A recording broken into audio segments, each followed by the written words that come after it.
Dramily.com, unlimited drama series. My name is Jack Mercer, and until 3 months ago, I was driving for Uber at 2 in the morning, picking up drunk college kids who threw up in my backseat and left me one-star reviews. That's what happens when your tech startup crashes and burns, taking your savings, your pride, and apparently your wife's respect with it. The rain was hammering my windshield that Tuesday night when I got the ping, pick up at Mercy General Hospital. I figured it was another nurse getting off a late shift, maybe heading to some dive bar to forget whatever horrors she'd seen that day. Instead, I found a frail old man in an expensive suit, clutching a leather briefcase like it contained the crown jewels. Mr. Mercer, his voice was paper thin but surprisingly strong. That's me. Where to? The Grandview Estate on Elm Street. Do you know it?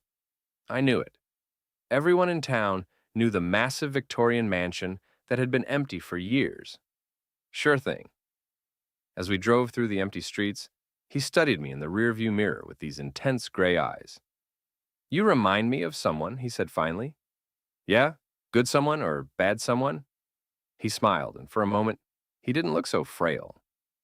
The best someone, my son. He died in Afghanistan 15 years ago.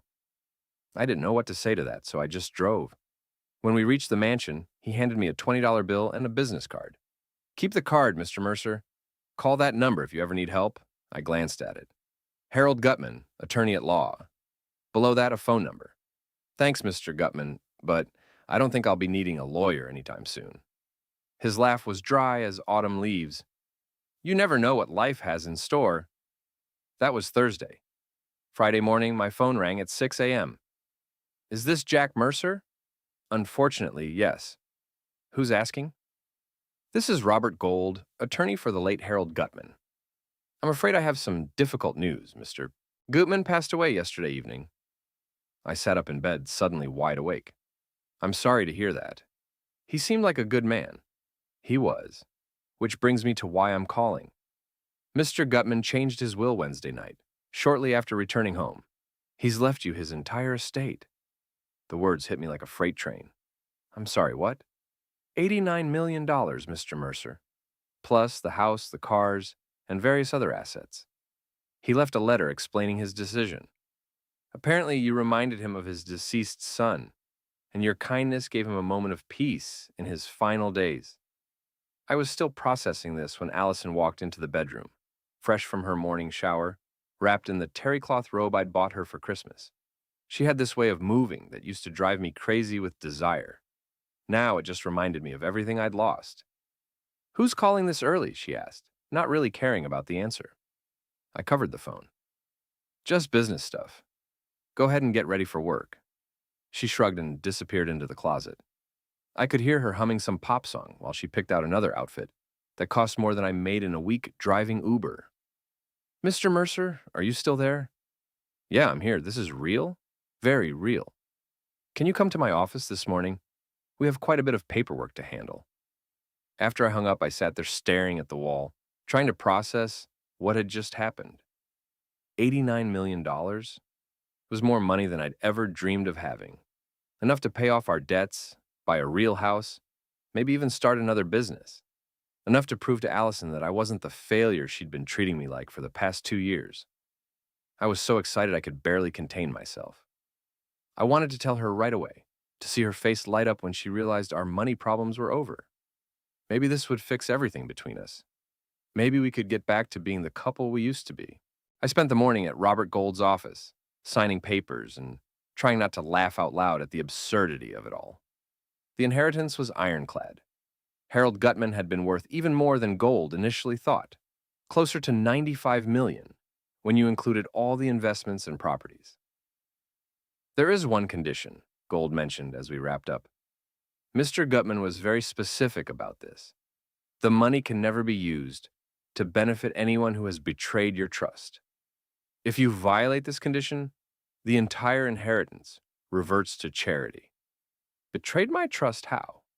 He didn't specify. He said you'd know if the situation arose. I drove home in a daze, practicing how I'd tell Allison. Maybe I'd take her out to dinner at that fancy steakhouse she loved. Or maybe I'd just blurt it out the moment she walked through the door. As it turned out, I didn't have to wait. I got home at 4:30, 2 hours before Allison usually finished work. I wanted to surprise her, maybe cook dinner for once instead of ordering takeout we couldn't really afford.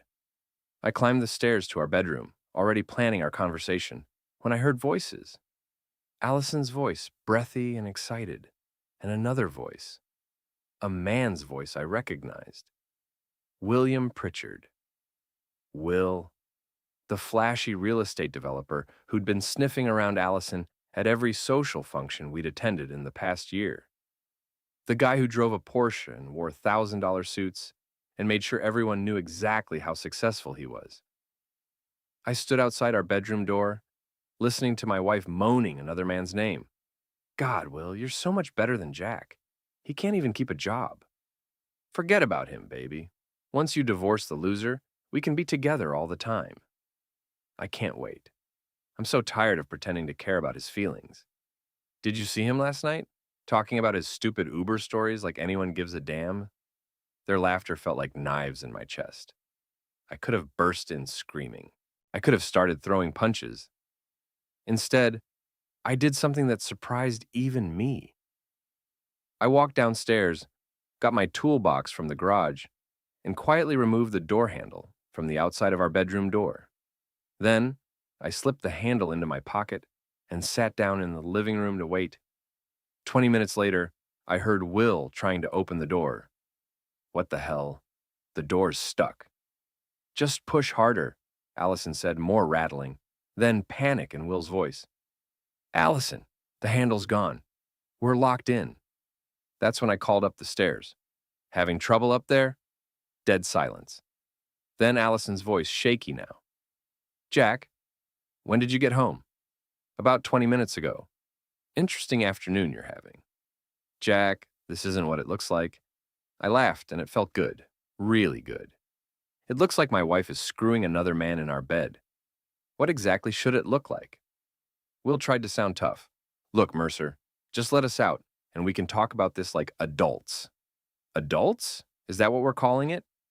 I stood up and walked to the bottom of the stairs. Here's what's going to happen. I'm going to pack my things. When I'm done, I'll put the door handle back and you two can continue your adult conversation. Jack, please, Allison was crying now. We can work this out. No, we really can't. It took me an hour to pack everything that mattered. Clothes, a few books, my laptop, the watch my father gave me before he died. I left behind everything we'd bought together, every gift she'd given me, every photo of our wedding day. As I loaded my car, I could hear them arguing upstairs. Allison was sobbing. Will was getting angry, blaming her for not being more careful. By the time I put the door handle back, their perfect afternoon had turned into a screaming match. I didn't stick around to watch them leave. I had a meeting with my new lawyer to discuss divorce proceedings. Robert Gold's law office occupied the top floor of a downtown building that had seen better days, but his reputation was solid gold. He'd handled Harold Gutman's affairs for 30 years, and now he was handling mine. The inheritance makes this divorce quite straightforward, he said, reviewing the papers I'd brought him. Since the money came to you after the marriage began deteriorating, and given the circumstances of your wife's infidelity, she has no claim to it. What about our joint accounts?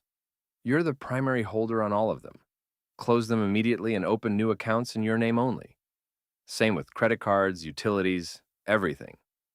I spent the next morning at the bank, watching numbers disappear from screens as I transferred everything to new accounts.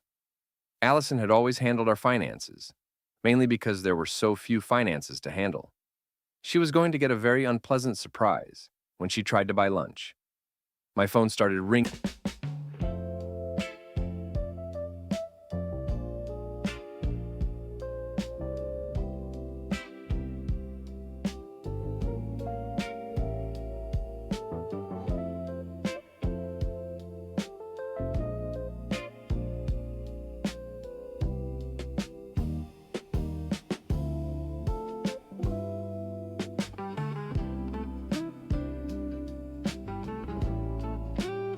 Around noon.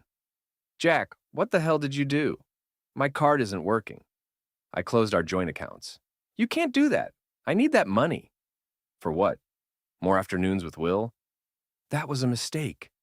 A moment of weakness. We can fix this. I was sitting in my car outside the Grandview estate, looking up at the mansion that was now mine. There's nothing to fix, Allison. I'm filing for divorce. On what grounds? Adultery. I have witnesses.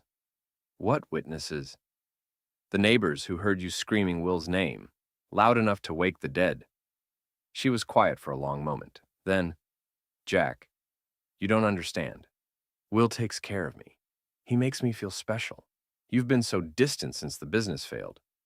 I've been distant. You've been treating me like a failure for 2 years. Because you are a failure. When's the last time you brought home a real paycheck? When's the last time you took me somewhere nice? Will does those things.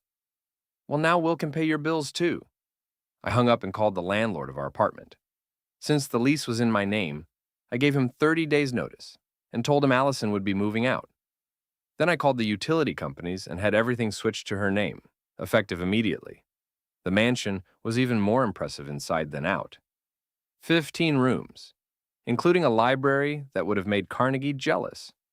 The furniture was covered in dust sheets, but underneath were antiques worth more than most people's houses. Harold Gutman had lived well. I spent the afternoon exploring my new home, trying to process the magnitude of what had happened. This morning, I'd been a failed entrepreneur, driving Uber to pay rent. Tonight, I was sleeping in a mansion worth $10 million. My phone rang again around 6. This time, it was Will. You think you're pretty clever, don't you, Mercer? I think I'm pretty lucky. How's your afternoon going, Will? You have no idea who you're messing with. I have friends in this town. Important friends. Good for you, I have lawyers. This isn't over. You're right about that. I hung up and called Eddie Kowalski, the bartender at Murphy's Pub. Eddie had been my friend since high school, back when we both thought we'd conquer the world. He'd ended up slinging drinks, I'd ended up driving Uber. But he was still the most loyal guy I knew. Jack, haven't seen you in weeks. How's married life? Officially over as of today. Buy you a beer if you want to hear the story. An hour later, we were sitting in a corner booth at Murphy's while I told him everything. Eddie listened without interrupting, occasionally shaking his head or muttering curses under his breath. So, let me get this straight, he said when I finished. You inherit $90 million and catch your wife cheating on the same day? That's the short version. And now the guy she was cheating with is threatening you? Apparently. Eddie took a long pull from his beer. You know Will Pritchard's got a reputation, right? He's connected. City council, police department, half the business community. Connected how? Campaign contributions mostly. But he's also got a temper. Remember Tony Castellano? I remembered. Tony had owned a small construction company until he underbid Will on a municipal project. A week later, the city found code violations on every job Tony had running. Tony went bankrupt within 6 months. You think Will would try something like that with me? I think Will doesn't like losing. And you just made him lose big time. Eddie was right to be concerned, but he didn't know about the inheritance yet. I wasn't ready to share that information, not even with my oldest friend. The fewer people who knew about the money, the better. The next morning brought more phone calls from Allison, increasingly desperate as she realized the extent of her financial situation. I let them go to voicemail. Jack, please call me back. I can't afford groceries. The landlord says I have to move out. This is crazy. Jack, I talked to a lawyer. You can't just abandon your wife. You have obligations. Jack, Will says he'll take care of everything, but I need my clothes. Can I at least get my clothes? I deleted them all without responding. Instead, I drove to the marina where Will kept his pride and joy. A pristine white Porsche 911 that he washed every weekend like it was a religious ritual. The marina was nearly empty at 10 a.m. on a Wednesday. Perfect. I'd brought a bucket of fish guts from the seafood market and a bag of sugar from the grocery store. The fish guts went under the hood, in the air vents, and smeared across the windshield. The sugar went into the gas tank. Then I left a note under the windshield wiper. From one provider to another. Jack. I was back home before noon, feeling better than I had in months. Will's Porsche made the local news that night. Apparently it died in the middle of downtown traffic during rush hour. blocking 2 lanes while emitting a smell one reporter described as like a fish market in hell. The video of Will screaming at the tow truck driver went viral on social media within hours. My phone rang at 7 a.m. You son of a bitch. Do you have any idea what that car cost? Morning, Will. Sleep well? I know it was you, the note, the fish, all of it. I have no idea what you're talking about. Maybe you should be more careful where you park. This is war, Mercer. No, Will. War would be if I actually cared enough to fight you. This is just entertainment. I hung up and called Robert Gold. I need you to recommend a private investigator. Someone discreet. May I ask what for? Research. I want to know everything about William Pritchard. Business dealings, personal life, where he gets his money, who his friends are. Everything. Gold gave me the name of a former... A couple's spa. You took her to the place we go. It was a birthday gift. She's a friend. Friends don't get $500 couples massage. Watch more on Grammarly.com. police detective named Sarah Chen, who now ran a small investigation firm. I met her that afternoon at a coffee shop downtown. William Pritchard, she said, reviewing the file she'd brought. Interesting choice. What's your interest in him? He's been making threats. I want to know what I'm dealing with. Smart. Pritchard's got a reputation for playing dirty. Give me a week and I'll have everything you need to know. While Chen did her investigation, I focused on Allison. She'd been staying with her friend Becca, according to the gossip network that Eddie kept me informed about. Becca Martinez had been Allison's maid of honor at our wedding, and she'd never liked me. The feeling was mutual. I decided to pay them a visit. Becca lived in a trendy apartment complex near the university. I waited in the parking lot until I saw them come home from what looked like a shopping trip. Bags from expensive stores, the kind of places Allison used to window shop when we were broke. I followed them upstairs and knocked on the door. Becca answered, and her face went pale when she saw me. Jack, what are you doing here? I came to talk to my wife. She doesn't want to see you. I'm sure she doesn't, but we have business to discuss. Allison appeared behind Becca, looking smaller than I remembered. She'd lost weight, and there were dark circles under her eyes. What do you want, Jack? I want to understand something. How long? How long what? How long have you been sleeping with Will? She looked at Becca, then back at me. Does it matter? It matters to me. 6 months, she said quietly. Maybe 7. And you, I turned to Becca. Did you know? Becca lifted her chin defiantly. Allison deserves to be happy. You never made her happy. So, you helped her cheat. I helped her find someone who appreciates her. I pulled out my phone and started recording. So, just to be clear, you both think adultery is acceptable, as long as the other man has more money than the husband? Turn that off, Allison snapped. Why? Afraid someone might hear what you really think? Jack, please, can't we handle this privately? Like you handled our marriage privately? With Will in our bed? Becca stepped forward. You need to leave. Now. Or what? You'll call your friend Will? I hear he's having car trouble. That's when Allison broke down crying. Real tears this time, not the manipulative kind she'd used on the phone.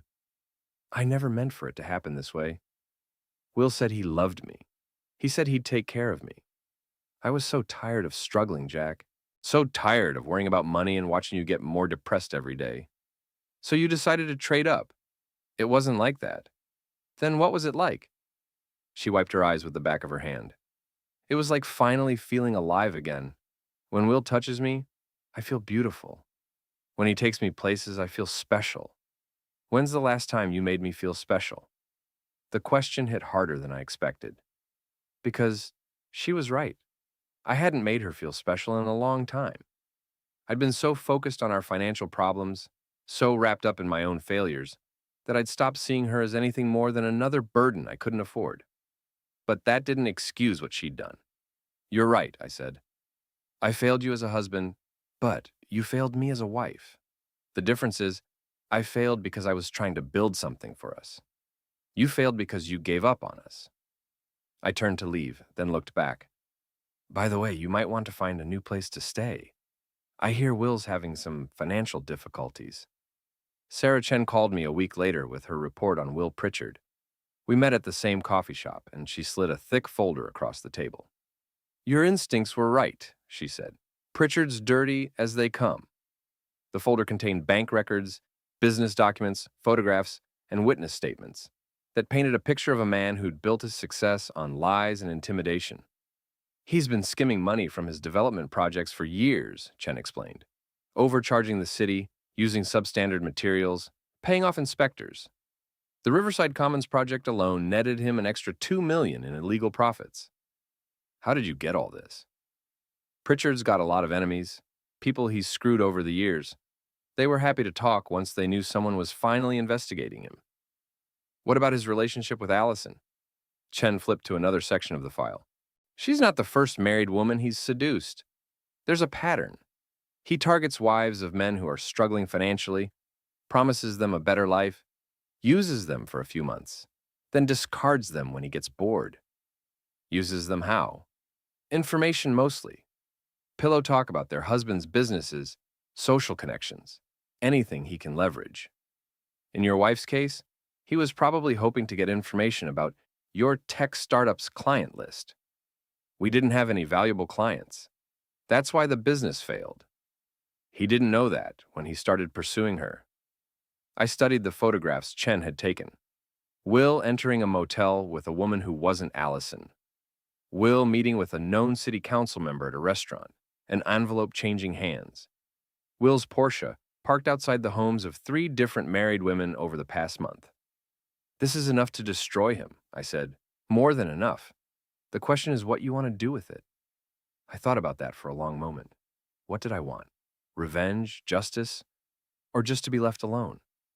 I want him to leave me alone, I said finally, and I want him to face consequences for what he's done to other people. I can arrange both. That night, I had dinner with Eddie at Murphy's Pub. The place was crowded for a Thursday, filled with the usual mix of blue-collar workers and college students. Eddie was working behind the bar, but it was slow enough for us to talk. You look different, he said, pulling me a beer. Happier. I feel different, like I'm finally taking control of my life instead of just reacting to whatever happens to me. What's next? Next, I think William Pritchard learns what it feels like to be on the receiving end. Eddie grinned. Need any help? Actually, yeah. You still know people at the city building department? My cousin Mike works there. Why? I need someone to take a very close look at Pritchard's construction projects. Someone who might notice if corners were being cut. Mike's a good guy, honest. If there's something wrong with Pritchard's buildings, he'll find it. I slid an envelope across the bar. Inside were copies of the most damning documents from Chen's investigation. Make sure he sees these, anonymously. Eddie pocketed the envelope without looking at it. Consider it done. 2 days later, the city announced a comprehensive review of all construction projects completed by Pritchard Development in the past 5 years. The news hit Will's company like a bomb. 3 major clients canceled contracts within 24 hours. My phone rang that evening. This is your last warning, Mercer. Hello, Will. How's business? You think you're clever, but you have no idea what you're dealing with. I have friends who can make your life very difficult. Funny thing about friends, Will. They tend to disappear when you can't afford to keep them anymore. I'm not going down alone. If I fall, I'm taking everyone with me, including your precious wife. Ex-wife? And what exactly are you going to take her down for? Adultery isn't a crime. Maybe not. But conspiracy to commit fraud is. The line went dead, leaving me staring at my phone. What fraud was he talking about?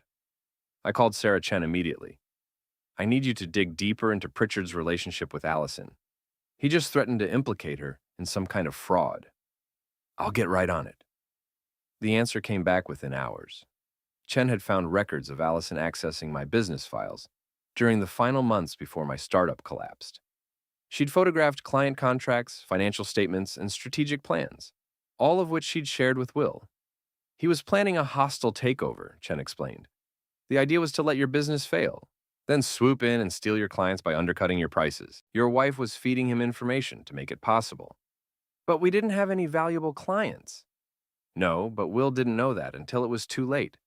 By then, he'd already invested time and money in the scheme. When your business collapsed naturally, he lost his investment and blamed you for not being worth stealing from. The betrayal cut deeper than the adultery. Allison hadn't just cheated on me. She'd actively sabotaged my business. She'd helped destroy the one thing I'd poured my heart into, all for a man who saw her as nothing more than a tool. I sat in my mansion that night, surrounded by Harold Gutman's books and antiques, and made a decision. Will Pritchard wanted to play hardball? Fine. But he was about to learn that I'd been holding back. It was time to stop playing defense. I spent the next week preparing for war. Not the kind of war Will expected. I wasn't going to threaten him or sabotage his car again. This was going to be a different kind of warfare entirely. The kind fought with lawyers and accountants and public records. Robert Gold helped me establish the Gutman Foundation for Economic Justice, a charitable organization dedicated to exposing fraud and corruption in local business and government. Our first major investigation would focus on irregularities in municipal construction projects. "You're sure about this?" Gold asked as we filed the paperwork. "Once we release this information, there's no going back." "I'm sure." The Foundation's first press release went out on a Monday morning. By noon, every news outlet in the city was running the story. Will Pritchard wasn't just cutting corners on construction projects. He was running a sophisticated fraud operation that had cost taxpayers millions of dollars. The evidence was overwhelming. Fake invoices, bribed inspectors, substandard materials, phantom employees. Sarah Chen had documented everything meticulously, and now it was all public record. My phone started ringing immediately. "You bastard! You've destroyed everything." "Hello, Will. Seen the news? 20 years I spent building this company. 20 years. 20 years of stealing from the people of the city. I'd say it's about time someone stopped you." "This isn't over. I still have cards to play." "Like what? Implicating Allison in your schemes? Go ahead. She made her choice when she decided to help you steal from me. She loves me. She loves your money. But you don't have any money anymore, do you?" The silence stretched long enough that I thought he'd hung up. "What do you want?" he said finally. "I want you to leave me alone. I want you to face the consequences of your actions. And I want you to understand that some people can't be bought or intimidated. And if I don't, then I release the rest of the file. The photos of you with other women. The recordings of you bribing city officials. The evidence of your other fraud schemes. Did you really think Sarah Chen only investigated your construction business?" Another long silence. "How much?" he said. "Excuse me? How much to make this go away? Name your price." I laughed, and it felt good. "Will, you still don't get it. I don't want your money. I want justice. Everyone has a price." "Maybe, but you can't afford mine." I hung up and called Eddie. "It's done," I said. How do you feel?" "Like I can finally breathe again." The next few weeks brought a parade of investigations, arrests, and trials. Will Pritchard was charged with 17 counts of fraud, bribery, and tax evasion. His company was dissolved, his assets frozen, his political connections severed. Allison tried to contact me several times, but I didn't take her calls. According to Eddie's intelligence network, she'd moved back in with her parents and was working at a retail store in the mall. Becca had stopped returning her calls once the scandal broke. The divorce was finalized on a Tuesday morning in October. Allison got nothing except her personal belongings and a clean break from the fraud investigation. I could have implicated her. The evidence was there. But I decided she'd suffered enough. Will wasn't so lucky. He was sentenced to 12 years in federal prison and ordered to pay back every dollar he'd stolen. His house was sold at auction to cover restitution payments. His precious Porsche, what was left of it after my fish gut treatment, was impounded as evidence. I attended the sentencing hearing, sitting in the back row of the courtroom. When the judge read the verdict, Will turned around and looked directly at me. For a moment, I saw something in his eyes that might have been respect, or maybe it was just defeat. After the hearing, I walked out into the autumn sunshine and called Harold Gutman's gravesite. I'd never visited before, but I felt like I owed him a conversation. The cemetery was quiet, filled with the kind of peace that only comes from knowing all debts have been paid. Harold's headstone was simple granite with his name, dates, and a single line: Beloved father and friend. Thank you, I said to the stone. For the money, obviously, but also for the lesson. A breeze rustled the leaves overhead, and for a moment I could almost hear his paper-thin voice. You never know what life has in store. I drove home to my mansion, to my new life, to the future I was finally ready to build. Somewhere across town, Allison was probably getting ready for another shift at the mall, wondering how her perfect plan had gone so wrong. Somewhere else, Will was sitting in a federal holding cell, contemplating 12 years of consequences. And somewhere in between, Jack Mercer, former failure, former victim, former fool, was learning what it felt like to win. The inheritance had given me money, but revenge had given me something more valuable: the knowledge that I was stronger than I'd ever imagined, that I could take the worst thing that had ever happened to me and turn it into the best thing. Harold Gutman had been right. You never know what life has in store.